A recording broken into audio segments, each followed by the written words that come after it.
ഇവിടെ ഓണത്തിന് മുറ്റത്ത് പൂവിടുന്ന പതിവുണ്ട്. നീ എന്ത് മന്ത്രവാദമായി കാണിക്കുന്നേ? ഇതല്ലേ മച്ചമ്പി കോലം? വരച്ചു വരച്ചതിപ്പോ ഒരു കോലത്തിലായത് ലക്ഷണമുണ്ട്. അവള് വരയ്ക്കുന്നതേ നമുക്ക് തിന്നാനുള്ള പുട്ടിന്റെ പൊടിയെടുത്താ. തലയ്ക്ക് അസുഖം വല്ല ആണെങ്കിലേ എല്ലാത്തിനും പൊക്കിയെടുത്ത് ഞാൻ പുറത്തെറിയും. മനുഷ്യർ തിന്നാനുള്ള സാധനം എടുത്താണോടി മുറ്റത്ത് വരച്ചു കളിക്കുന്നത്? കേറി പൊടിയകത്ത്.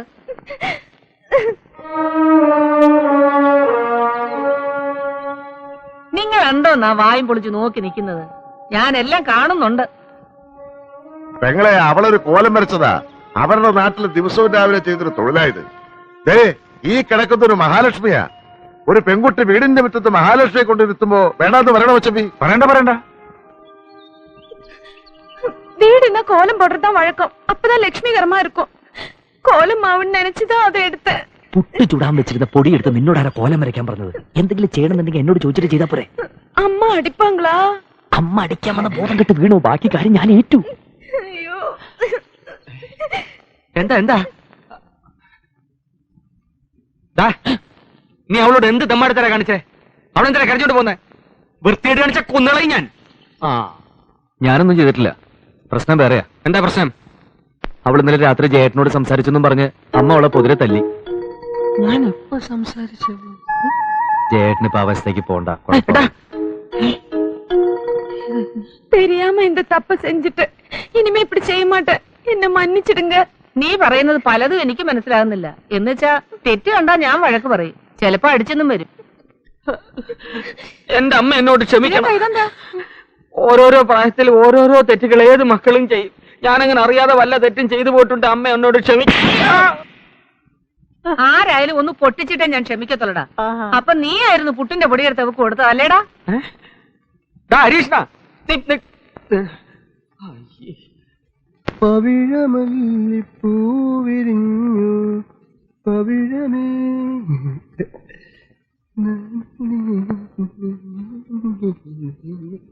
ഹായ്, ഇന്ന് നല്ല സ്റ്റൈലിലാണല്ലോ. എന്താണെന്നറിയില്ല, ഇപ്പോ എല്ലാവരുടെയും മുഖത്ത് നല്ല തെളിച്ചമുണ്ട്. പാലെങ്ങനെയുണ്ട്? പാലിപ്പോഴും പണ്ടത്തെ പോലെ തന്നെ ഏട്ടാ, വെളുത്തിട്ട്. അത് തന്നെ ഞാനും ചോദിച്ചത്. ശമ്പളം കൊടുക്കുന്നുണ്ടെങ്കിലേ അത് ഞാൻ കൂടി അധ്വാനിച്ചുണ്ടാക്കി കാശാ. ചോദിച്ചാൽ ഉത്തരം പറയണം. അങ്ങനെ അങ്ങ് ദത്തെടുക്കല്ലേ. അങ്ങനെ ഉത്തരം കിട്ടണമെങ്കിലേ അവളോട് തമിഴിൽ ചോദിക്കണം. അല്ലെങ്കിൽ അവള് കരുതും വല്ല മന്ദബുദ്ധിക്കാരനുമാണെന്ന്. അതിന്റെ നാണക്കടേ എനിക്കും കൂടാ.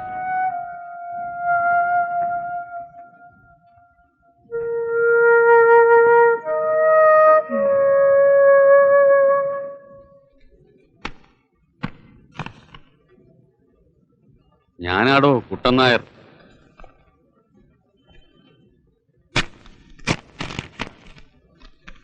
മരുമകൻ അറിയുവാൻ കൗണ്ടർ കുട്ടൻ നായർ എഴുതുന്നത്. അവിടെ പരമാനന്ദമാണെന്ന് പറഞ്ഞ് പവിഴം എഴുതിയ കത്തുമായി പെരിയ കൗണ്ടർ എന്നെ കാണാൻ വന്നിരുന്നു. താൻ ജീവനോടുണ്ടെന്നും തനിക്ക് സുഖമാണെന്നും ആ കത്തിലൂടെ ഞാൻ മനസ്സിലാക്കി. ഇന്ന് തീയതി 15. അടുത്ത 19 രേവതി നക്ഷത്രത്തിലാണ് തന്റെ ശാന്തി മുഹൂർത്തം. ഓർമ്മയുണ്ടോ? ഇന്ന് എത്ര രമ തീയതി? ഇന്ന് 19 അല്ലേ? ഇന്നെന്റെ ശാന്തി മുഹൂർത്ത. ശാന്തി മുഹൂർത്തോ? അതെന്താ സാറേ? അതൊരു ഭയങ്കര മുഹൂർത്ത. സകലതും തവിട് പൊടിയാക്കുന്നൊരു മുഹൂർത്തം.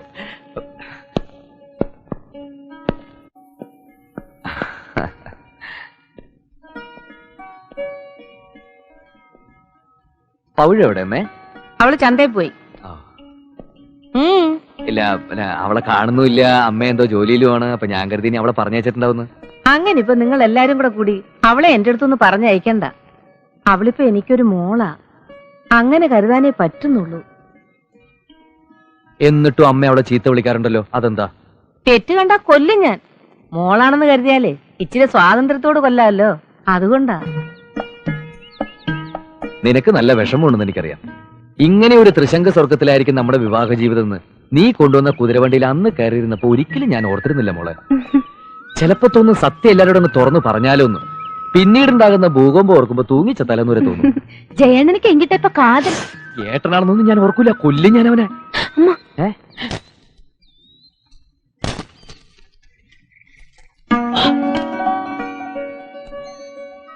ഇന്ന് രാത്രി നീ ഇറങ്ങി വരണം. ഞാൻ തൊഴുത്തിൽ കാത്തിരിക്കും. എങ്കെ തൊഴുത്ത്? പശു അവിടെ പശുക്കളെ ഉള്ളൂ. ഇത്തിരി മനസ്സമാനത്തോടെ പുല്ല് മിരിച്ച് നമുക്ക് കിടക്കാം. ചിരിക്കണ്ട. ഉണ്ണിയേശുന് പുൽത്തൊഴുത്തിൽ ജനിക്കാമെങ്കിലേ നമുക്ക് നമ്മുടെ ശാന്തി മുഹൂർത്തം അവിടെ വെച്ച് തന്നെ ആഘോഷിക്കാം. നീ വാ, ഞാൻ അതിനകത്തുണ്ടാവും.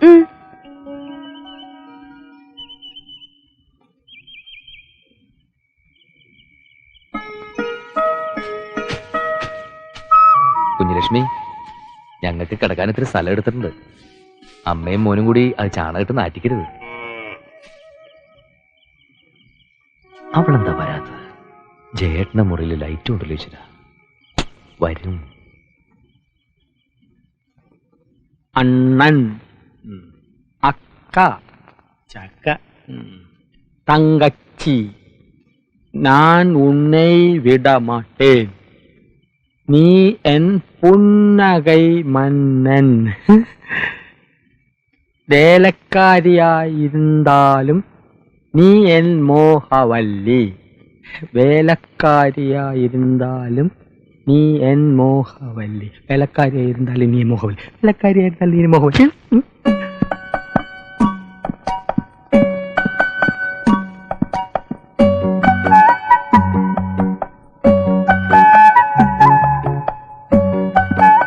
എന്താടാ അവിടെ? ജോലി കഴിഞ്ഞെങ്കിൽ പവിഴത്തോട് ചോദിച്ചിത്തിരി തമിഴ് പഠിക്കാമെന്ന് കരുതി. ഒരു സന്ദർഭം കിട്ടുമ്പോ വെറുതെ കളയണോ? ഓടാ, സന്ദർഭം കിട്ടിയപ്പോ നേരാൻ വേണ്ട എഴുതാനും വായിക്കാനും പഠിക്കാത്ത നീയാ ഇപ്പൊ തമിഴ് പഠിക്കുന്നത്. പോടാ പൈത്യക്കാരാ, പോയി തൂങ്ങടാ, ഇല്ലെങ്കി കൊന്നിടുവേ. ആ നീ കഥ അടച്ച് തൂങ്ങ്.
ഇവിടെ എങ്ങാണ്ടാണല്ലോ വീണത്.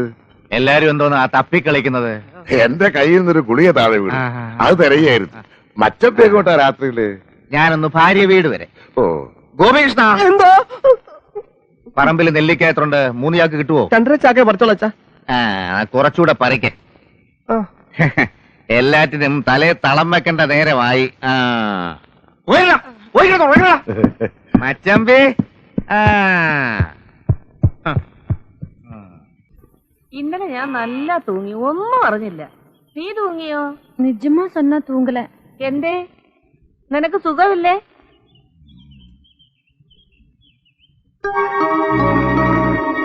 ആരാത്? ആരാ കിടക്കുന്നേ? അയ്യോ, ഇത് നമ്മുടെ ഹരികൃഷ്ണനല്ലേ മോനെ? നമ്മുടെ ശാന്തി മുഹൂർത്തം ആകെ കലങ്ങിപ്പോയില്ലേ? ഞാൻ ഉറങ്ങിപ്പോയി. അമ്മ, നിനക്ക് എന്ത് പറ്റിയടാ മോനെ? ഏത് കുട്ടിച്ചാത്തനാണ് നിന്നെ എടുത്ത് ഇവിടെ കൊണ്ടുവന്ന് കിടത്തിയത്? എന്റെ ഭഗവാനെ, എന്റെ കുഞ്ഞിനാരാണ്ട് കൈവേഷം കൊടുത്തേ. അയ്യോ, എന്താ? എന്താ കാര്യം? എന്ത് പറ്റിയടാ? എന്താ അവനെ പശു തൊഴിച്ചോ? വീട്ടിനകത്ത് സുഖമായിട്ട് കിടന്നുറങ്ങി എന്റെ കുഞ്ഞ് നേരം വെളുത്തപ്പോ എങ്ങനെയാ ഈ തൊഴുത്തിനകത്ത് കിടന്നുറങ്ങുന്നത്? ഈ വീട്ടിലെ ആണുങ്ങൾക്ക് മുഴുവനും എന്തോ ദോഷകാലോ. നീ എവിടെയാടാ രാത്രി കിടന്നത്? മുറിയില്. ഉറങ്ങി എണ്ണീറ്റതോ? ദാ ഇവിടെ. അതെന്താ, ഇവിടുത്തെ പശുക്കൾക്ക് കാന്തശക്തി ഉണ്ടോടാ? കഴിഞ്ഞ ജന്മം ഇമ്പല് പോത്തോ മറ്റോ ആയിരുന്നിരിക്കും. അതാ ഇപ്പൊ ഇവിടെ കിടന്ന് തുടങ്ങുന്നത്. ഇനി ഞാനൊരു സത്യം തുറന്നു പറയാം. അമ്മേ ഇങ്ങൊന്നേ.